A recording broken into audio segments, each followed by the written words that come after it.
Welcome to the Training Ground Guru podcast in association with Teamworks Intelligence. In every episode, we bring you insights into the teams behind the teams in professional football. Coming up on today's episode. In terms of the new leadership group, it was a new season. The manager was starting out. I think he wanted some support around Bruno, the captain, to sort of help, and he really has given the leadership group some real power in amongst the dressing room to have a big effect on players really and take responsibility. I think that's probably the key word here is making sure that players and especially the leadership group take responsibility for what's going on.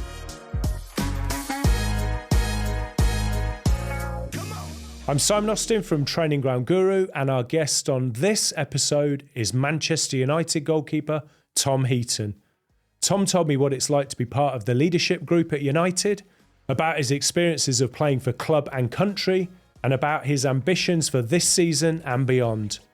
We hope you enjoy this episode, and if you do, please give us a follow via your preferred podcast provider.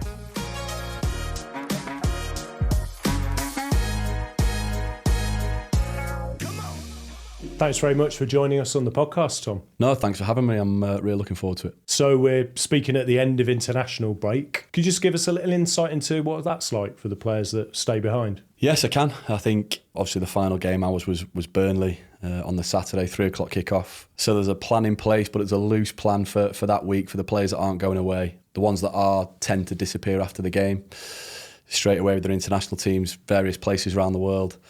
For the players that don't go away, there's some form of training regime, training schedule that week. To be honest, it's not always the same. Ours was pretty good recently. I think probably on the back of a good ending to the game, beating Burnley in the last minute. The manager gave us a good few days off and we were back in training the following Monday, albeit with the caveat of having to take away a schedule and a heart rate monitor to make sure you get through the work in the week. So there was a programme to follow. And we were in the Sunday. So we were in the Sunday, sort of closed the game off. Lads do the work that didn't play in the game, and then from then on we were off with some work to do. And I was lucky to visit the training ground a few weeks ago, and it reopened, and that looks fantastic now. Yeah, real sort of moment for the football club. Really, I think I actually was just about there at the time that Carrington first opened. I think in 2000 or 2001. I think I signed full-time at 2002, so started full-time there. It was obviously a brilliant facility at the time, and it's been continued to be updated, but more on a sort of ad hoc basis, really, as and when it's required.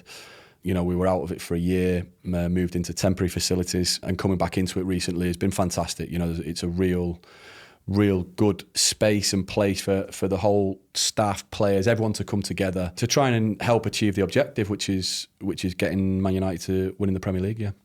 There's always a bit of a debate actually among fans about whether a facility can be too nice and spoil players too much and make them a bit soft. What do you think about that? Yeah, I think it's a fair thought, really. I think you've got to be cautious of it. You don't want to pamper players. I've been pretty consistent in my message with the new facility amongst the players that that yes, brilliant to have the facilities, but at the end of the day, it's performances on the pitch that do the talking, and the people inside that facility that bring it to life. Yes, you want everything you need in terms of performing.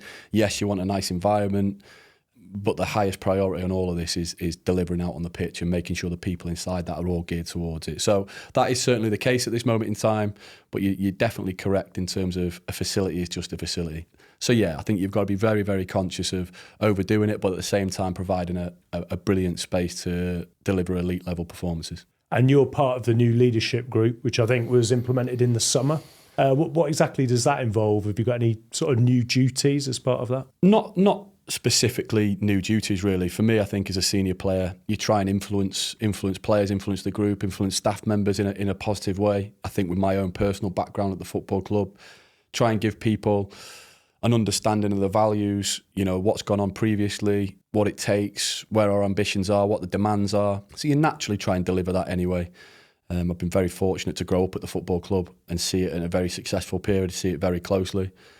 So in terms of the new leadership group, it was a new season. The manager was starting out. I think he wanted some support around Bruno, the captain, to sort of help. And he really has given the leadership group some real power in amongst the dressing room to have a big effect on players, really, and take responsibility. I think that's probably the key word here is making sure that players, and especially the leadership group, take responsibility for what's going on. And it's always seemed quite tricky at Man United. There's obviously a very illustrious past that the club's got. So the balance between how much you look back to that and draw from that, but then how much you try and move on as well, because you don't want to be hampered by it. That's exactly right. I think even for me that having grown up there, didn't play in the first team as an academy player, but got in amongst it. I was in the sort of travelling squad for the 2008 Champions League. So you see how it's done, you see how it works, you see the real success, what it takes, what it is, and then going away for, I think, 11 years, coming back. And it's different, the club when I came back hadn't had a lot of success in recent times, not for the want of trying, but for whatever reason, after Sir Alex's era, just hasn't quite found where it wanted to be. And that's a real challenge in terms of the thinking of this is how it's been done in the past, this is what was successful, but the game evolves, society evolves, football evolves, everything moves forward. So it's then trying not to lose what's important. For me, that's values of the football club and what matters, but then bring it into what the requirements are of modern day. And I think since the new ownership have come in with Ineos, I think that's been prevalent with them, bringing the club up to speed with the modern game and trying to bring the football club to where it needs to be successful. And what's it like behind the scenes now? Is the culture good, the atmosphere good among the players and the staff? It is. I think last season was challenging. Can't get away from that. Manchester United finishing 15th in the league is difficult and a long way away from where it needs to be, where it should be. But at the end of the day, that's where it was. So, there's a marker in the ground. That's gone. Started this season. There's been a fresh energy from everyone, really. I think it helps coming into the new facility. All the players were aligned. And I think at a low point, you can often come out of it with a fresh impetus. And it certainly felt like that so far this season. Pre-season was one of the best I've been involved in terms of that sort of fresh energy, the desire, the demand from each other. And I think the first performance against Arsenal, yes, the result didn't go our way, and unfortunately at the end, a set piece. But I think that showed probably where we're at in terms of the performance and where we can get to. And I think we're close to getting back to delivering results now. And it seems like it's always quite hard to have a long-term plan there, because the hysteria around one setback or one game, like the Grimsby game, could be so massive. It must be quite hard to keep your eyes on the long-term plan there. Yeah, I think that's important for probably people behind the scenes to have that long-term vision and stick to the strategy towards that. As players, from a player's point of view, certainly having been in and around it for quite a long time, Man United comes with its own challenges. In my opinion, it's the biggest football club in the world. I think in everyone's opinion, one of the biggest football clubs in the world. So, there's an awful lot of noise around, the good things are extremely good and the bad things are extremely bad. Whereas I think certainly as players, you have to find that level of neutrality, really, if that's a word, to try and find that smoothness through. There are always going to be bumps in the road, but I think the key is to keep focusing on what's important, and that's one game at a time and putting wins on the board. So, yeah, I think in terms of the vision, I think the people behind the scenes have to be clear with that as players. Take one game at a time, not get too high, not get too low. Always remember Giggsy saying that to me quite often about, it's important you just keep stable and consistent. And I think that's as true as ever today. And have you managed to see anything of the new keeper so far? It's Senne Lammens. Yeah, Senne's come in. Didn't know too much about him before. I've been, it's only been 2 or 3 days training. Seems like a really good lad, calm but a strong personality. His goalkeeping fundamentals are very impressive. And I think, I said that to him after a couple of days training. 23 years old, coming to Manchester United, first few days training. He's been very impressive so far. And as I say, I really like his goalkeeping fundamentals. Right, fantastic. Do you get involved in some of the coaching with the other keepers as well, or just your own game? No, just I try and focus on my own game. I mean, it's sometimes hard not to share an opinion, so I try and offer support and maybe a different way to view things. But obviously, we have 2 very good goalkeeper coaches that's their job. So my main focus is always playing. But whoever it is, if I saw someone on a grassroots game, I thought I could say something, I'd try and help, and that's the same goes with other goalkeepers at the football club. Try and offer an opinion if I think it's warranted. And then spinning right back to the start, what age were you when you joined United as a young player? So I signed. I went on a trial at 11 years old. down at Littleton Road, one of the old training grounds. I still think they still do use it now. And yeah, signed there at 11 and came all the way through. Okay, and what was it like in those days? Was it very different to the academy now? It was a school of excellence actually before when I first signed, and I think it turned into an academy a few years into it. So look, I think academies have grown. I think the Premier League have affected that in terms of, they've really got the EPPP system and everything in place. So there's a lot more structure to it. There's a lot more restrictions. Some pros to that, some cons to that. I think when we came through, it was a brilliant foundation to go and build a career. And as you sort of got through the system and as you got higher, it was also about creating good human beings as well as good footballers. And I still think that's in place now. Certainly, Nick Cox. I know that's a big point for him in terms of getting the academy lads to make sure that they behave right. It's not just about the on-pitch stuff, it's the off-pitch stuff as well. But certainly in the time I came through, that was a big feature. Whenever I went out on loan to different clubs, people would talk about a Manchester United academy player with a real sort of idea of how they're going to be. They're going to have a good attitude, good work ethic, good ability. It came with a package really and a reputation, and one that I think the academy are very proud of. Was it Brian McClare who was in charge when you were coming through? Now you're testing me. Yeah. I think it was sort of a little further back. I think it was Les Kershaw, Paul McGuinness, Tony Whelan, Dave Bushell, that sort of era. And then it sort of, I was sort of a bit older when it came to Brian McClare. But again, the same ideas really, and that's not been lost at all. I think, having not actually in the academy system at the minute, it's difficult to speak about, but certainly in my era, that was definitely a feature. And was Sir Alex a big influence then, even on the academy? Was sort of his image influence over everything? He was, you were brought up to know that he was the one that everything was filtering down from. We'd often see him. I remember playing at Littleton Road. I can't remember who we were playing, but he's walking around the pitches. He's looking at all the games. Brilliant to have that connection. I remember as a sort of 16, 17-year-old him coming in. Can't remember what had gone on. A poor performance and a bad defeat, and he came in and ripped into the lads, even though, we didn't see that much of him on a day-to-day business. But there was a real sort of connection through the football club with that and how much of a handle he had on it from top to bottom. Fantastic. And then looking at your career, you had a lot of loans as a young player. Do you look back and think that was a very difficult period, trying to find your way? Is there uncertainty then?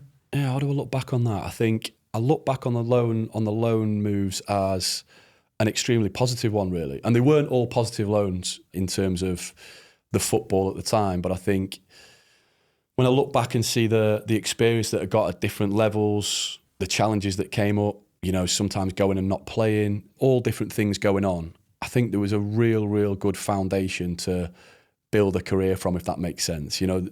A goalkeeper at Man United, certainly a young goalkeeper, opportunities are going to be limited in the first team. My burning desire has been, and weirdly still is, even though I don't play that often at the minute, is performing and playing. No, that is my driver. I get out of bed every morning. It always has been. So I was always chasing the games to go and be that number one, playing the games. So they were a real pivotal part of getting that experience to do that. As I say, some of them were good, some of them were not so good, but they were all good in terms of me developing and building the experience forward. Mm-hmm.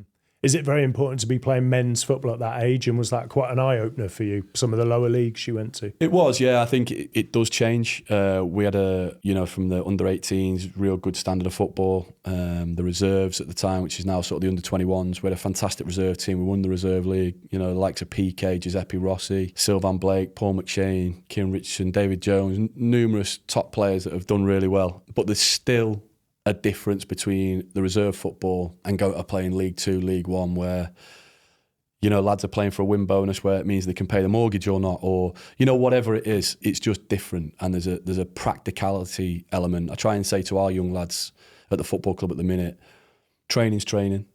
You can replicate it to a certain amount, but when you get to actually playing where you're playing for real, there's an element of you might want to take a risk with this passing training, but when it comes to actually mattering, if you take a risk and get that wrong, you're going to have a problem here if you're going to give the ball away in your own box. So for me, there is an element of practicality in there and finding a way that works for real. So yeah, fundamental for me in terms of getting that experience. And it must be particularly sink or swim for a young keeper, I would have thought, going into the lower leagues. Yes, that's fair. I think you often find that with young goalkeepers anyway. You get a little bit of, good and bad, sort of up and down. So, but you have to almost go through that, really. It's difficult to circumvent it. You need to go through the experience, that practical idea. So, but brilliant for me. And I'm very, very grateful for managers, teams taking the opportunity, giving me the opportunity, I should say, of making my way through that. And you talked about wanting to play, and that was the driver for the loans and then eventually leaving.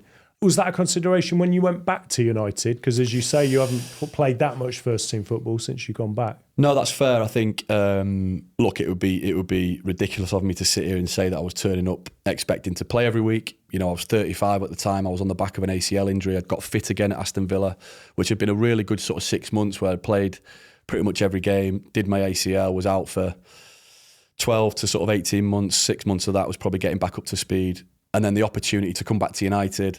And I think the big driver for me was playing for United competitively. Having spent so much time there, been involved in the first team for 2-3 years at the time when I was a bit younger, and not actually playing competitive was a bit of a burn for me. So that was probably a driver at that point. When that moment came, it was young boys in the Champions League at Old Trafford. So incredible moment, but that was probably a bit of the driver. But still, even at that point in my career, 35, 36, even now 39, every day I'm waking up trying to get in that team, working to get in the team and play, because that drive's been there. That was why I left United in the first place, to go and play games, to go and forge a career. So for me, that has been the driver. Yes, it's evolved slightly in certain ways, but it's still the driving force. And when you had the image in your mind when you joined of what it could be, has it matched that in the end? Yes, I think so. I think the club had grown sort of exponentially, really. It was a much bigger beast than when I left. It was quite tight-knit, staff, players, people in the building. When I came back, it was much bigger. The commercial side had gone massive, football side had gone massive. So there's a natural evolution with time. 10, 11 years in football is an age, really. There's still a big connection to the values that matter, which was brilliant to see. But at the same time, it was different. So there was a little bit of me adjusting to that.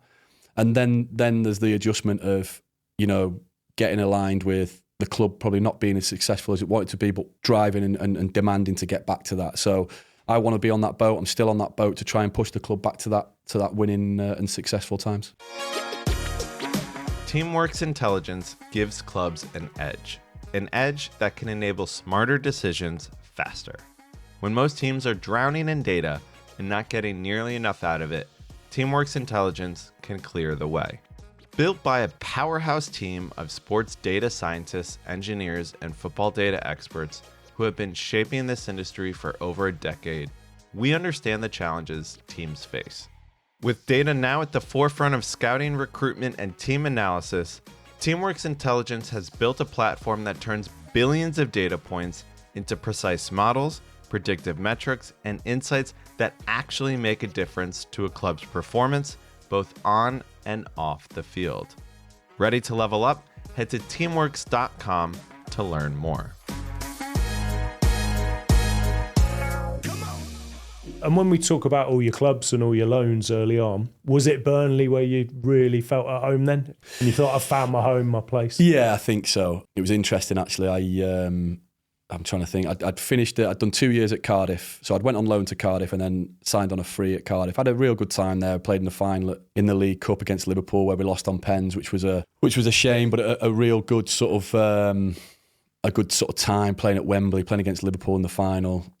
Saved Steven Gerrard's penalty, which was a big moment for me at the time. Yeah, so that I'd just come to the end of that season, and Sean Dyche had rang me and there was an idea to go to Watford. So I went down there, met him, met his staff, met all the sort of people behind the scenes at the football club. Real sort of big moment. I think I signed the contract, but there was one signature missing. The club was involved in a takeover at the time. Anyway, 2-3 weeks went by, me thinking it's done, wasn't done. Turns out that it got torn up, the takeover happened, they wanted to go in a different direction. So I was left adrift a little bit, ended up signing at Bristol City in the Championship. I think Dyche got the bullet, at Watford at the similar sort of time, but he rang me and said, look, this isn't at all what I had in mind. It's not, I didn't foresee it. I'm sorry this has happened, but if I get the opportunity to come and get you, I'll come and get you again. Fast forward 12 months after a season sort of playing with Bristol City, he came to get me at Burnley, got the Burnley job. I think he'd been in place for a few months and he signed me that summer from, as he tells everyone, from a relegated Bristol City side where he was getting pelters. But you're right in what you're saying, that Burnley time, I think at certain times players find, the club at the right time. It fits the player at the right time. And for me, that was certainly Burnley Football Club. I remember going during that time, so I was working for a paper. So I'd go in the week to the press conference, then to the game. And I remember it was all in porta cabins, wasn't it, at the time? The pitches would flood. Yeah. And it was incredible, really, what Sean achieved and what the players achieved during that time. Yeah, I mean, I think that first season we were third favourites to get relegated out of the Championship. I think that was the start, and we ended up finishing second, getting promoted to the Premier League out of nowhere, really.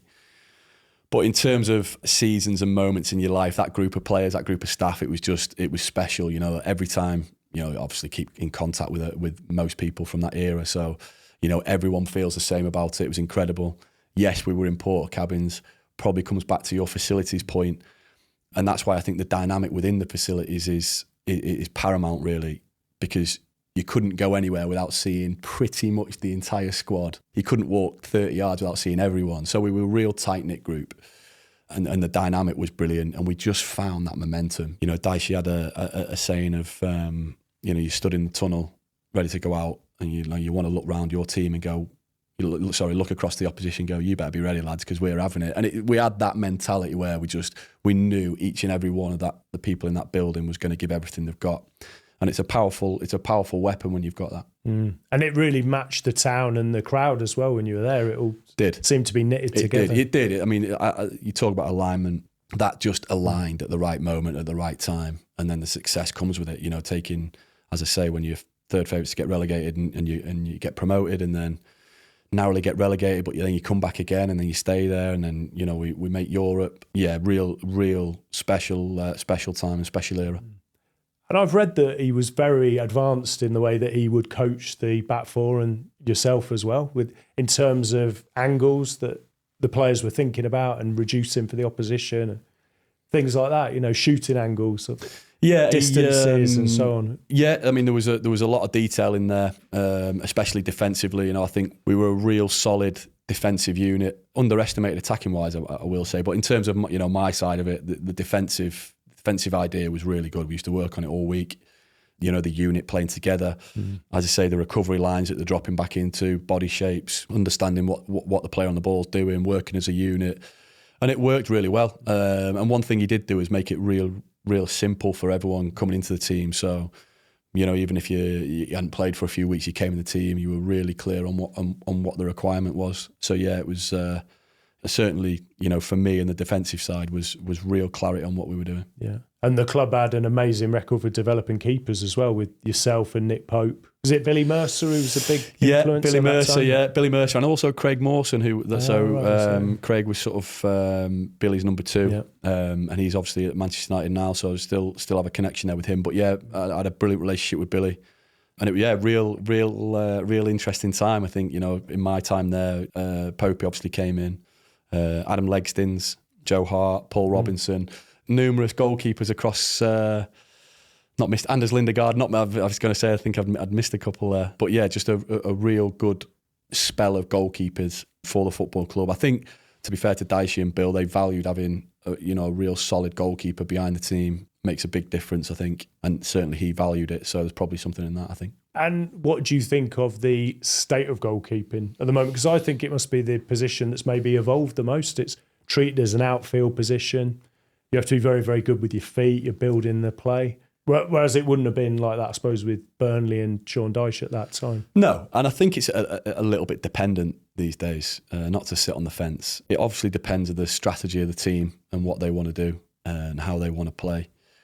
But my own personal view, there's a risk reward, I think, in terms of how much risk you want your goalkeeper playing the furthest point away from the opposition goal. So if you take risk there, I suppose it's the knock-on effect of how much reward are you getting from it. There is reward there because when you lure teams out, there's more space for then your attacking players to go and get it. 100% get that. I think it's all in balance. My version of goalkeeping, and it's my own, it's something that I've tried to sort of shape my game around, has been try and give as little away as possible. And what I mean by that is don't give anything away, save as much as you can that you should save, and then hopefully once every few games you produce something that might win you the game, might win you some points, something, the top level, but make sure the base level is as good as it can be and as solid and consistent it can be. I think that builds a little bit of reliability. Reliability builds trust with your players, and that's a big thing. I think goalkeepers and trust with the rest of the team is a massive factor. So I think to build that, you need to be consistent. Players need to know what you're doing. So that's one part of it. And then obviously the other side of it is the sort of distribution side. The game's evolved with that. I think it comes in phases and cycles. It feels like it's coming a bit more round where there's a little bit more of a practical element coming in, that when it's getting too tight now, teams are going forward a little bit more. So again, it's always in balance. I think for me, the fundamental of your goalkeeper needs to keep the ball out on net and not give too much away is my own perspective on goalkeeping. Has the training changed a lot in your time? Are the keepers more involved in the sort of five-a-sides or the possession drills that you do? Yeah, I think from when I started, that's exactly it. I think that's one factor. You know, you're much more involved in possessions, in the tactical work, in the build-up work. You know, there's also the element of higher lines in terms of defending with higher lines, so much more space to defend in behind that, possibly, depending on how your team plays. And then there's also the actual training methods and methodologies. I think there's a bit more specific on what the opposition are doing to what the challenge is going to be at the weekend to then taper into the training. For me, there's still fundamentals that don't change. It's a reactive position where you never really want to preempt what people are doing. A goalkeeper is a reactive position. But if you know Arsenal have got inverted wingers that are going to cut in and bend the ball round, then you might add a little bit of that into the week. So, yeah, there's probably more detail goes into it, probably some added factors with the possessions and the tactical work and the build-up. So there's probably just more to consider, I think, than when I started. Who are the keepers you most admire at the moment? That's a good question. Brutally honest, I tend not to think too much like that at this moment in time. Still currently playing. You know, I'm totally honest. I try and focus on what I'm doing. I admire most goalkeepers, especially at Premier League level. I think growing up for me, you know, especially at United, Peter Schmeichel was my real idol. You know, the way he played, how he affected the team, how he affected others around him in a real high, aggressive sort of manner. Really enjoyed watching him. And then as I sort of grew up at the football club, sort of Peter moved on. Edwin was signed. He was fantastic with me. I had a brilliant relationship with him.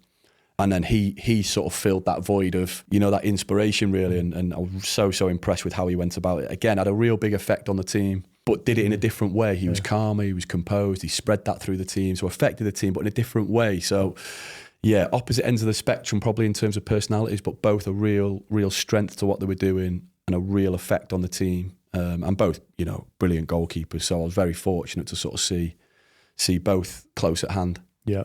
How long do you foresee yourself carrying on playing for? Yeah, I'm open-minded at this moment in time. I think I've probably surpassed where I thought I would have gone. But at the end of the day, it's gone on feel for me. I think the big thing for me, just to revert it back to playing, is I wouldn't still be playing if I didn't think I could affect the team in terms of playing. So why I still feel I can affect it, and others think I can affect it, and I feel okay, I'd still play. Once either me or someone else decides that that's not the case, or I don't feel quite right, then that will be the right time. But I'm not dead set on, you know, whether it's the end of this season, the end of next season. You know, I'll just see how it goes. I'm enjoying competing with the other goalkeepers. I still am. As I say, that still, you know, get out of bed with that real drive to keep the ball out of the net. So why that's still there and the other things are in place, yeah, we'll keep going, I think.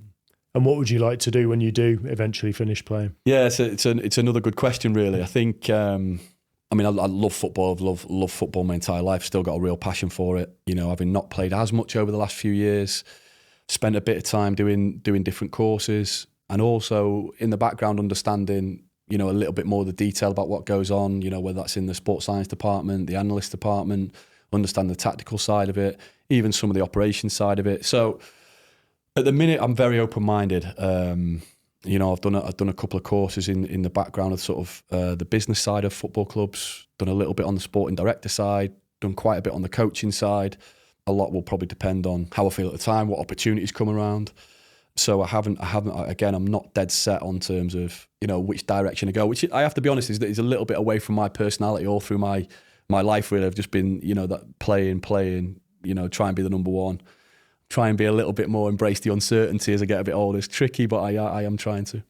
Where are you with your coaching badges? So I have my outfield coaching UEFA B, outfield coaching UEFA A licence. I've got the goalkeeping B licence, I actually considered sort of trying to do the pro license this year, but I thought I didn't want to take away from the playing, really. It's quite a big undertaking. I also think I probably need more experience before I go and undertake the pro license. So I put that on the back burner. It's something I'll maybe look at or try and look at in the next few years. So yeah, I probably got the pro license would be the next step for me. But as I say, that the priority is the playing. And whilst I'm still playing, that is always going to be the top priority. The courses I've sort of managed in terms of whether it's been injuries or an appropriate time where I've got enough time to go and do it. But I think it's important that the focus remains on the playing, and that's been my thinking throughout, really. So decided to sort of put that on the back burner for now. We'll see in the next few years. What was it like working with Englanders? Did they call you an over? No, sorry, what was the title at the Euros? Is it like non-playing goalkeeper? Was it? Yeah, I'm not. Yeah. To be honest, I'm not sure the official title. Yeah, I think. I absolutely loved it. Gareth gave me the call about 3 or 4 weeks before the end of the season, sort of explained the scenario that, with the training load, as ever, they need more than the 3 goalkeepers. Didn't think they were going to have enough senior players, perhaps with different experiences. And obviously, his and I had a brilliant relationship and worked together quite a bit over the years. When he first got the England manager's job and stayed in touch, even when I was sort of away from that. So yeah, the opportunity came up and I jumped at it, and it was brilliant, to be honest. Even though, I wasn't playing, just being in the tournament, the team, getting so far. Sort of half an understanding of what's going on in the background with John McDermott, the technical director, Gareth, the coaching staff, helping Martin Margetson, the goalie coach, with certain things, but also then really being a player at the same time and doing everything but sat sort of in the stand for the games. It was a real amazing experience and having a real good overview. The only slight downside was it was 5 weeks away during the summer, and the day getting back, me telling the wife that I've had the best 5 weeks of my life was probably not the best thing I should have done, but it really was fantastic. Just a brilliant football experience on a number of different levels, really. Yeah, brilliant. And it must be a real highlight to look back at those England caps that you won as well, representing your country. Yeah, it was. I actually got delivered my legacy cap on the trip, actually, where the FA are doing the sort of legacy caps. I think what number you are in terms of, I think there's 1,200, 1,300 players that have ever played for England. You get your own specific number, the games you played around the side. The only slightly disappointing thing was I assumed once I got your legacy cap, it's difficult to get any more caps, which I did mention at the time. But no, I was only joking. I think it was a nice marker in front of the group to get that, towards the sort of back end of the trip. And yeah, nice to reflect on three of the biggest moments in my career representing your country, really. Fantastic. And you mentioned doing the sporting director course. Is that a job that you'd be interested in, do you think, in the future? Big role now in football? It is. It's becoming even bigger, really. I think having just completed the course, recently, I think it was probably opened my eyes into how much that role actually takes on. It's the entire football club. Yeah, it's an interesting one. And yes, it'd be something that I'd be open to as with anything else. Not definitively, but I think having grown up in the era with, you sort of look at Sir Alex, Sean Dyche at Burnley, Gareth, you sort of, it's very much a manager that, whereas, the model of sporting director, head coach, I'm still a little unsure exactly what my own ideas would be in terms of where to find the balance of that. For me as a player, I like the idea of a manager controlling the sort of players and the club and having the power, and players respond to that, I think. But I also see the club's point of view of needing continuity. Managers can come and go, but you need continuity as a football club, the business side of it, having a theme through. So again, it's a balance. I'm not quite sure exactly how I see that balance at the minute, but hopefully in the next few years that might become clear. And I always thought Sean Dyche was a little bit like a manager stroke sporting director, really, because we talked about the porter cabins, but then when I went back a few years ago, you got the Barnfield Training Centre, which is totally rebuilt, fantastic facility. And that was his long-term vision, really, wasn't it? Putting the Premier League money into that. It was, yeah, it was. And I think owning that, I remember that being, buying the training ground, owning the training ground, the stadium, using that Premier League money for the legacy of the football club. That is like the idea of a sporting director. So, yeah, I think, does it take the pressure off that for certain things? Yes. Does it take the choice of a head coach, maybe getting the ideal things that he wants? maybe, but I also see the club side of it. Yeah, I mean, I think it was on the continent first and has come over here. A lot of the foreign players that I've played with, when we have the discussion, say that it's always been the case over there. I can see it from an ownership point of view. It's just about making sure you're maximising what you've got at that moment in time, and it's all aligned. I think that's probably the key to it. Yeah. Fantastic. And just a final one, what are your hopes for the rest of the season? For United, are you optimistic with where things are? I am. You know, after a real strong pre-season, the results haven't been as good as we wanted so far. But honestly, I think the signs are there and the feeling's there. So I'm very optimistic that this season's going to be a success and a real good point and a good marker for bringing the club back up to the top. I don't think it'll be a one big jump, but I think it's going to be a real stepping stone to then kick on again and move it forward. So, as I say, the signs are there. Very, very optimistic. There's a real hunger and desire from the players and the staff to bring that forward. Yeah, I can see a real strong season. Yeah, and actually I've got one more. I nearly forgot our conference, October 7th and 8th, which you very kindly agreed to speak at. You're on a panel with Ryan Giggs and Tony Strudwick. I think we called it Developing Players the Man United Way. So, brilliant. Yeah, thanks very much for that. No, I'm really looking forward to being on. I think Giggs is Giggsy. Spent a lot of time with him. He was brilliant with me as a young lad. Tony Strudwick was the head of sports science, head fitness coach at the time. So yeah, really looking forward to the conference. And I really appreciate having me on. Yeah. Well, thanks so much for your time and look forward to seeing you next month. Thank you. Cheers, Simon. Thank you for listening to the Training Ground Guru podcast in association with Teamworks Intelligence. We'll be back next month with another episode.